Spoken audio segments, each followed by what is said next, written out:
Join us for an immersive experience that redefines leadership through the lens of strategic rest in Greensboro, North Carolina, June 6th through the 8th, 2025. We'll see you there.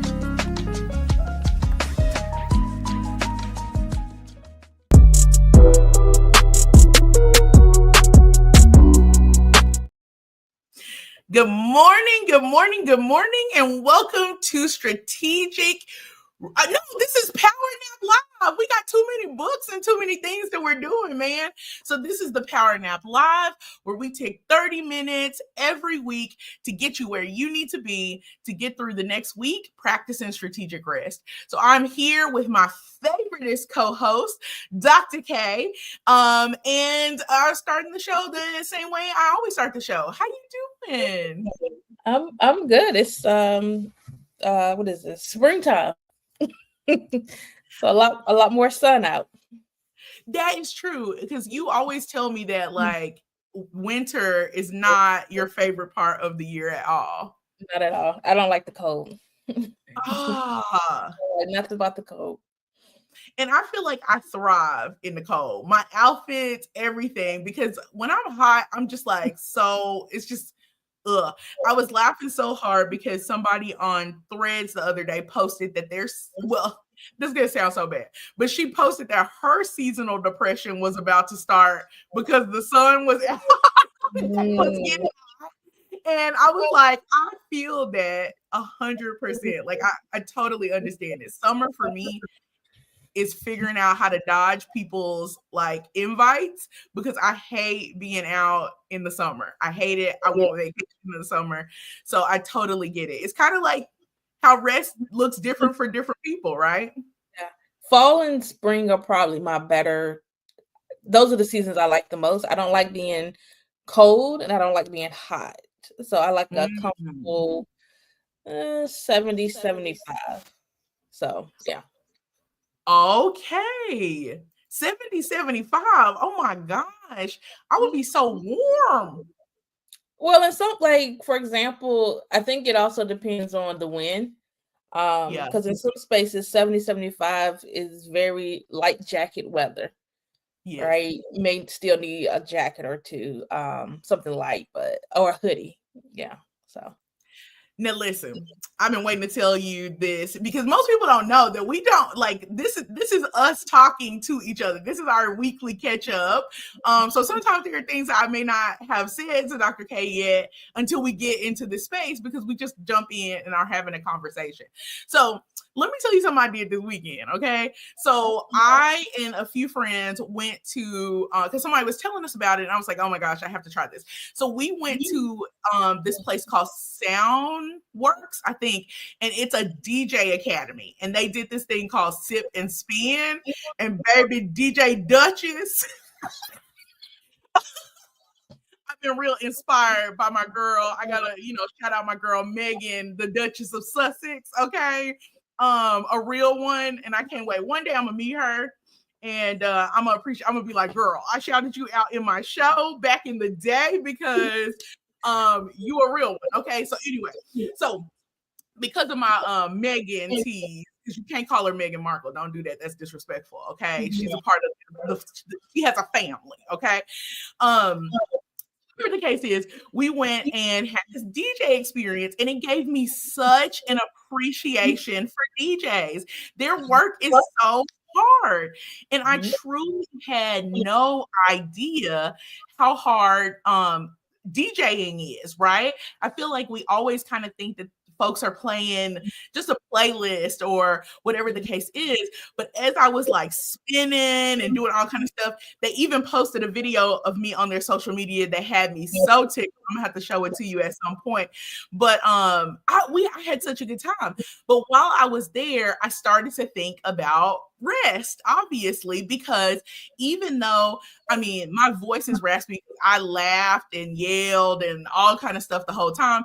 Even when he was doing his final set, to kind of show us how DJing was actually done, they accidentally let me find a mic, and so I was like talking over the beat. Okay, And so even in that, even in something that could feel exhausting to people, because it was something I loved, because it was music, and because it was something that I was learning specifically, it really energized.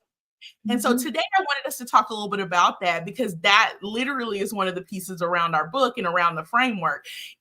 So for folks, just a reminder, so Dr. K and I wrote a strategic rest in leadership, and that is exactly what the show is inspired by. So in the framework, in our NAP framework, the first one is nurture. And we're not just talking about nurturing yourself in self-care, but we're also talking about what are the ways in which you can learn and create communities around rest. And learning is a piece of that, learning something new. So my question to you today is kind of, what are some of the things for you when it comes to nurture that that you've learned that make you feel rested? Yeah. So, rest is really tied to that space of joy. Yes. Um, and you felt rested in DJing, that environment, though you have never DJ'd, etc. But it was shaped by music, right? And that brings you joy, happiness, peace, and it gives you the opportunity to just rest in it, no cares, right? Mhm. And I think oftentimes we find ourselves trying to be so much like other people in the things that we try to do or want to do or don't, want to do, and we don't feel rested in that, right? Like, it's one thing to say, hey, let's compromise. I do something you enjoy, you do something I enjoy. I don't really like that. Because if I want to give my best, when I'm in community with folks, and not saying that we have to do everything that I want to do, etc., but how can I find a piece of joy in something that I typically don't do that will allow me to rest in it? Because when I'm rested, I'm not thinking about what's going on the outside. I'm in that moment. And I think a lot of people aren't in moments because they're not resting in spaces that produce joy, even if the environment itself you don't enjoy, but there's something in that you enjoy that can bring you a little bit of rest to be in that space. I just got back from Texas, right? Yesterday. This ain't Texas. Ooh, okay. Well, it was Texas, I guess. So hold up. You was close to my home, and then Because that's what I do. I just come in and go out. I was literally it was a little turnaround trip, y'all. It was a little turnaround. I'm gonna see her next week. So and so I was there for residency with my students, and I don't enjoy icebreakers. For some people, they enjoy it. They're so rested in it. They get excited. It gets them pumped for what's to come. It does absolutely nothing for me.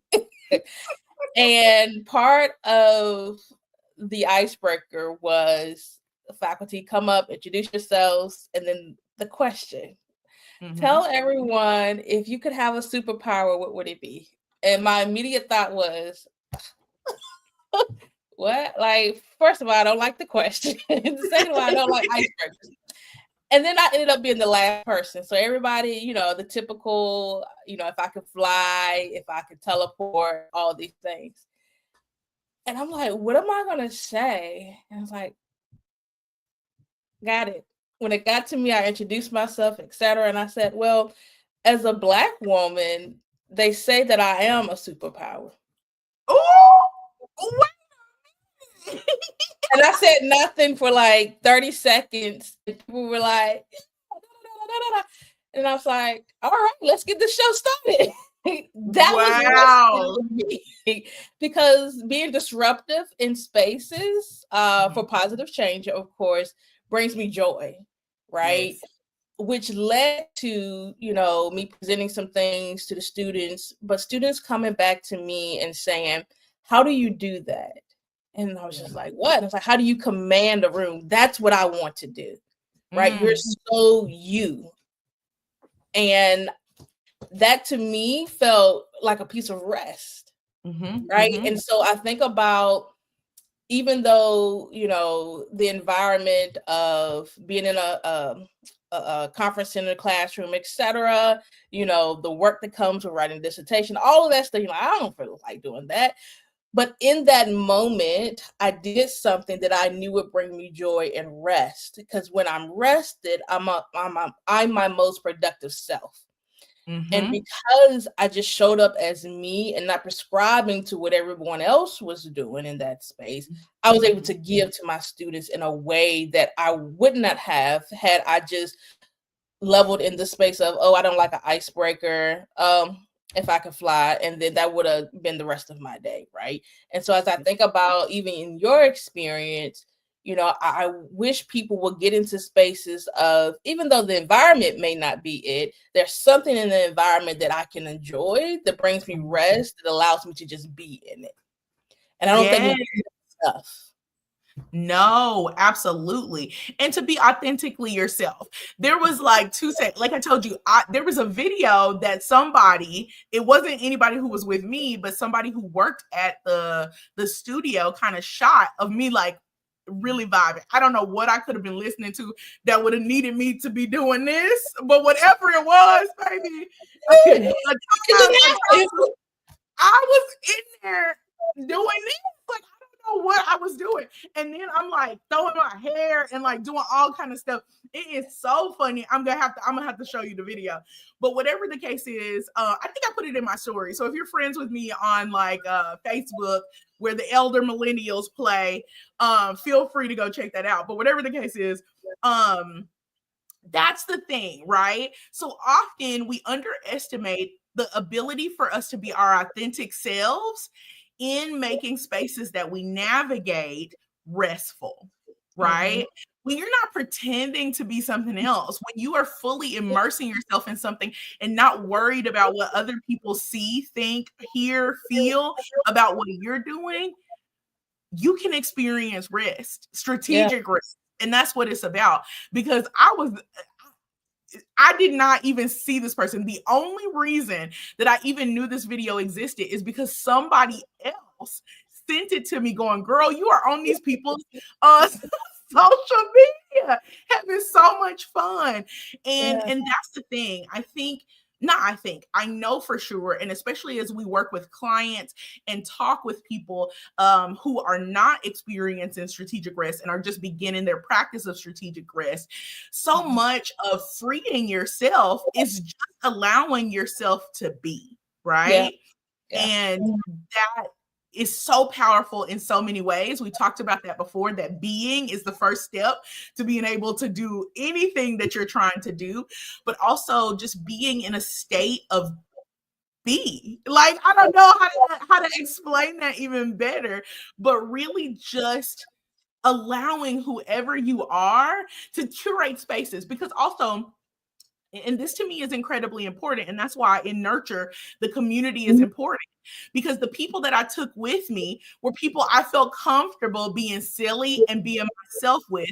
So even in something that wasn't sleep, I experienced rest. Mm-hmm. Yeah. You know, oftentimes, and I heard it a lot while I was in Texas this weekend, of how are you so calm and cool? Like, we got to do all of these things, and you're just sitting back like, I'm like, I mean, what do you want me to do? Like, I will not allow myself to get caught up in the busyness of things, right? Mm, And not find some ounce of joy.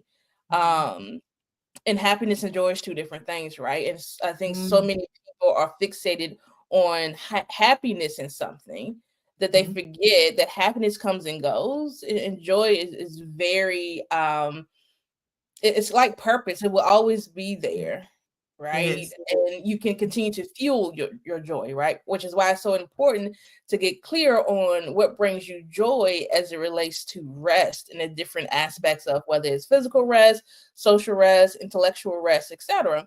And I was actually having this conversation with some students about strategic rest, and they were, well, I mean, how do you? And I was like, I enjoy reading books, right? It rests. I'm in a rest state when I read books. So any trip that I take books with me, even if I don't read them. Just the mindset and the visualization of them being there puts me in a space of rest, right? And so sometimes it's not about the action of it, it's the visualization of something that gives you rest, right? And so even if you were to bring your friends that you feel comfortable with and they didn't partake in what was going on, just because they're there and they bring a sense of rest to you, it allows you to rest even more in spaces, which means you get more out of it, right? I mean, how many times have you went somewhere and people are like, oh, if you go to this, you're gonna enjoy it, you're gonna meet people, do all of this, and you're like, you go and you're not rested, so you don't get any of that. But the same experience, you go and it's like, yeah, I don't like dancing, I don't want to be the center of attention, but I'm gonna take so and so with me because when I'm with so and so, I feel so rested. I don't care if we just on the phone, just sitting there. And you go to that same experience and you come out with opportunities, networking, meeting new people, etc. I think the company you keep, again, I'm always say this, most people are not rested because they're around unrested people. So the company you keep really adds to your rest and what can come from it.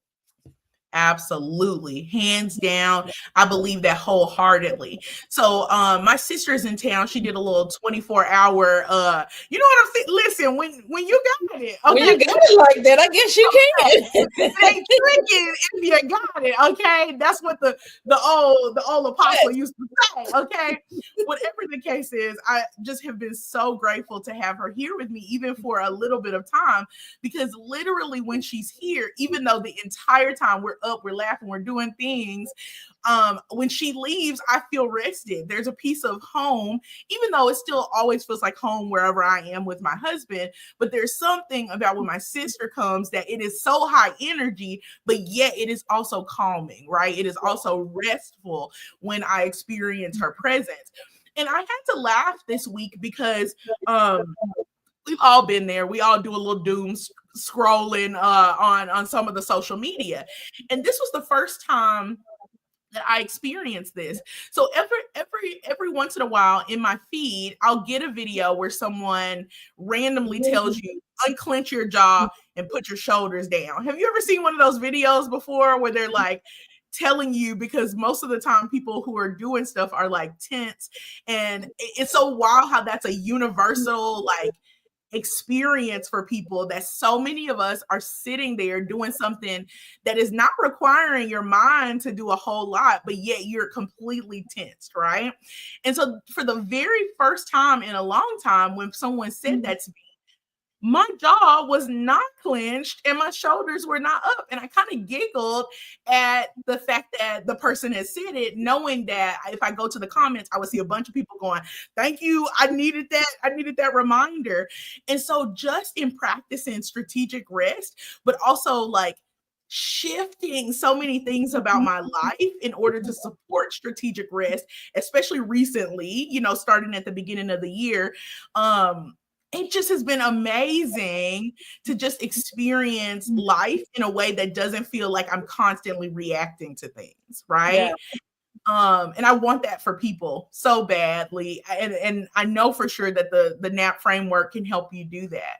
I think also when you get to a space of being strategically rested in all aspects of life, you also recognize that sometimes cause anxiety for other folks, right?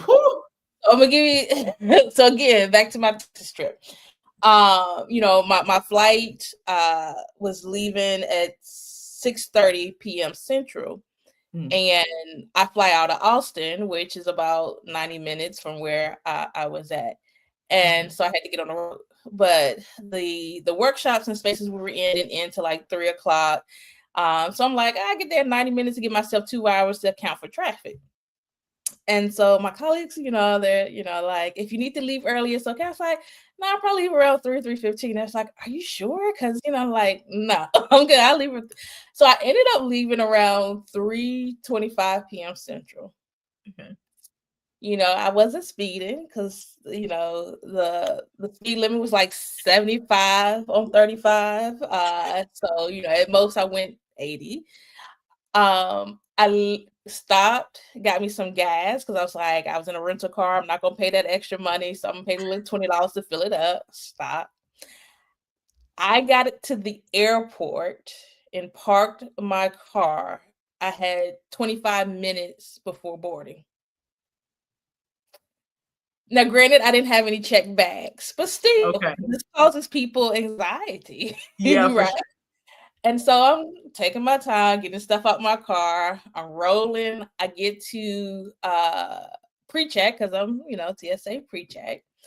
And it was a little backup, right? Mm. And so when I got through pre-check, I had 13 minutes before boarding. And then I was like, well, I can use the bathroom. So I went to the bathroom. And I'm just calm, cool, collect, rolling through. I'm fully rested. Get out, and I'm like, I need something to eat. So I went, and mind you, my gate was like 7. I'm probably at gate 15 by now. Okay. Still have to walk. Go get me a slice of pizza. Then I go to another place to get me a Gatorade.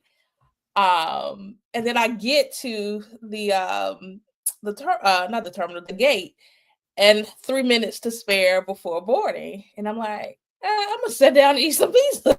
So I sat down because I knew where I was sitting, comfort, whatever.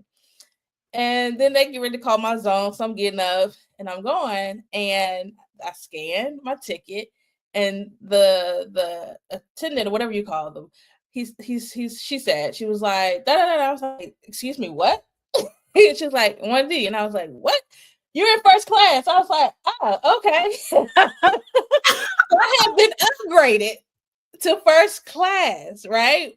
And in that experience, when I said, I was like, I was just so rested that Mm.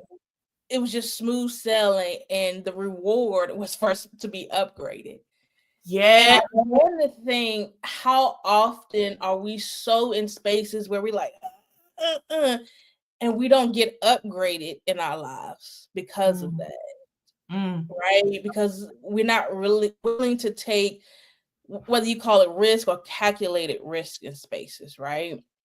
And letting things just happen, right, naturally. And because of that, in my mind, it was, you were rewarded for that. Yeah. You didn't rush. You didn't, when the traffic backed up, I didn't get all, oh my gosh, I gotta make it and da da da da. I didn't do any of that. Now, back in the day would have been me. I gotta get here. I'm not gonna stop and get gas. I'm just gonna let them charge me $80 for it, auto convenience, right? But I was like, no, I'm gonna stop. Yeah. And because of that, I allow myself to be in position to be upgraded. Mm. Mm. And using that as an analogy of life, how many times are we in spaces where we want the best in life and all of this, but we're not willing to do the opposite of what we've always done to get something different? Absolutely. And Absolutely. I had told my colleagues this, and one of them, she texted me back. She was like, I am endlessly impressive of who you are. And I was like, oh, that's so rewarding. That's beautiful. Wow. Just going back to that being space, being in a space of rest. And that wasn't even physical rest for me. That was more of a intellectual, mental rest for me, Mm. right? Because you constantly hear you have to be at the airport before, and do what? What am I doing for 2 hours? I'm bored now. Right? Now I'm becoming unrested. Right. And so, like, it's these small pockets of things that we don't think about that add to this body of what it means to rest, and to elevate and upgrade in your life because of rest. Absolutely. As you were talking about that, what I thought about is exactly what happens when people think about rest, right?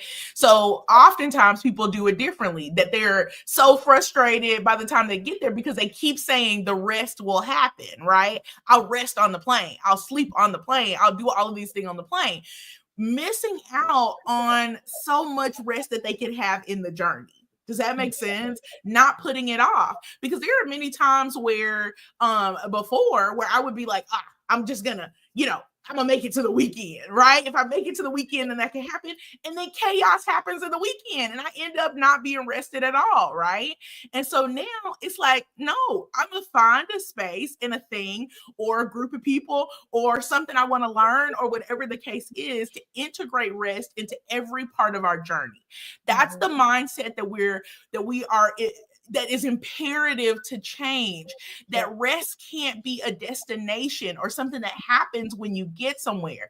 Rest has to be something that you literally intentionally inject into your life at every space. Every day you're looking for ways to practice strategic rest, so you're not just waiting to get it. It is not a reward. It is a way of being. It is the way in which you navigate life so that you actually experience rest, right? You can't wait. Y'all can't wait. If I could grab you, I would. You can't wait. Because each time you go, I'm going to wait until I get off. I'm going to wait until the PTO exists. I'm going to wait until my kids grow up. I'm going to wait until my spouse can do whatever. I'm going to wait until it's going to kill y'all. That's a victim mindset. That's you wanting to have all of these things so you can do something and then you'll be rested. That's a victim mindset. Listen, it ain't the BBLs. It's the wait until. That's all. Yeah, but yes, it's the I'm a wait. I'm a wait. Because if you had been doing that from a space that wasn't rested, you wouldn't have got to enjoy your pizza. And what if on the plane they had said, oh my goodness, we don't have any food service, which happens, or we're not doing whatever the case is. And now the place that you thought you were going to experience rest because you were waiting no longer was providing that, right? Yeah, people are dying waiting for something. And then folks say, oh, I'll rest when I'm dead. But how will you know you're rested? You're dead. You're not even doing it again. You're not even resting as a corpse. You ain't even getting rest. So you cannot wait. Stop it. Stop thinking it's a reward or a destination. It is not. It is who you are, right? As someone who navigates the world, practicing strategic rest. And we want that for you, which is why the framework that we created in strategic rest and leadership is so important. And we also want people to be able to experience it in community. Maybe you haven't found your group. Maybe you're pouring constantly into other people, but there's no one to pour into you. And so that's why June 6th through 8th is so important when we have the Strategic Rest Summit. We've still got a few tickets left for folks who are interested in being in the place for us to experience rest together, to not wait, but really to understand how to embrace it, to use it intentionally in your life, to upgrade your life, right? So you can go to thestrategicrist.com. Some more info will, of course, be as we close out our session today. But Dr. K. Not a medical doctor, but a doctor nonetheless. And I look forward to the opportunity to prescribing people vitamin R. And R means rest. Come on, vitamin R and meaning rest. People need some rest vitamins. Yes. And you have to take it daily. A daily dose of rest, right? To be who you say you want to be, right? But also in that being comes some work. And I think a lot of people are not ready to do the work, or they're afraid of what that work may do, how it may change their life, which is why they choose to stay unrested. But for those that choose not to stay unrested, in Greensboro, North Carolina, June 6th to the 8th, the Strategic Rest Summit, we're going to be prescribing vitamin R, vitamin rest. I love that. I'm gonna have to make some marketing around that. I appreciate that. And I appreciate you. Thank you for the opportunity to practice and to share with people strategic rest. Thank you for sharing your life with me. I cannot believe this is, I think, the 11th time that we've done this, and I'm looking forward to many, many more. Y'all, It is after 10:30, but it was good. So I couldn't stop. You know how the pastor be like, the lady in the back be like, go on, pastor. And you be like, no, like let the Lord use you. Let the Lord use you. That's what happened today. We let him use us. So you got a couple extra minutes. But listen, make good decisions this week. Practice strategic rest, and we'll see you back at this same place, 10 o'clock Central Standard Time, 11 o'clock Eastern Standard Time, every Sunday, here for you to recharge your leadership in 30 minutes. Y'all take care. We'll see you next week. Bye. Join us for an immersive experience that redefines leadership through the lens of strategic rest in Greensboro, North Carolina, June 6th through the 8th, 2025. We'll see you there.